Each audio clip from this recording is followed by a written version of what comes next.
có tị quần sụp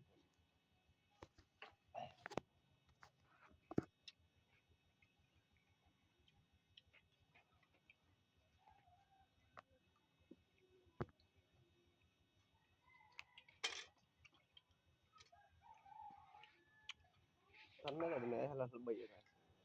bây giờ du khách là mực đằng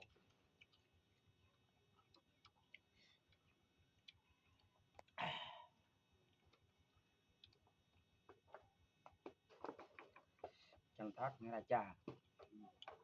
trà biết thì thấy không